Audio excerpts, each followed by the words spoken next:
રાત્રે અહીં વાવડી હર્ષદી માતાના પેટ્રોલ પંપ પાસે અહીંયા જે પરિક્રમા કરવા આવતા ભક્તોની ભીડ જામી હતી. એટલી ભીડ જામી હતી કે આગળ જે રામપરાની અંદર પોઝિશન ખરાબ છે કે ના ખરાબ છે એની મને કંઈ ખબર નથી કે પાર્કિંગ નો પાર્કિંગ છે એમની અમને ખબર નથી. અહીંયા એટલી પાર્કિંગ હતું કે પબ્લિક અહીં તરસે મરતી હતી. ભૂખી પબ્લિક વાવડી પાર્કિંગ કરીને આ પબ્લિક ભક્તો ચાલતા રામપરા જઈને પરિક્રમા અધૂરી કરી છે, આખી તો નથી કરી. અને તઈ બોટનો પ્રોબ્લેમ છે, નાવડીનો પ્રોબ્લેમ છે. બિચારા અડધી પરિક્રમા કરી પરત પાછા વાવડી પેટ્રોલ પંપ પાસે એમને ગાડી પાર્કિંગ કરી હતી. ત્યાં આવ્યા અને અમે વાવડી ગ્રુપના જેટલા બી યુવાનો છે એ બધાએ નાસ્તાનું આયોજન કર્યું. આવતા વર્ષે અમે અહીંયા જમણવારનું બી આયોજન કરવાના છે.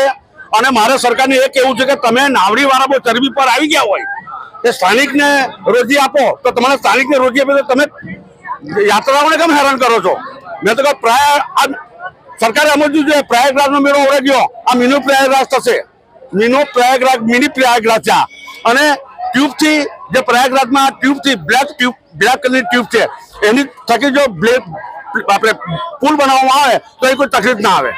હા, અને સ્થાનિક નેતાએ સમજવું જોઈએ કે શનિ રવિવારે સ્થાનિક પબ્લિક કોઈ પરિક્રમા કરવા જાય ના, બહારની પબ્લિક પરિક્રમા કરવા આવે. એના કારણે આ ભીડ છે.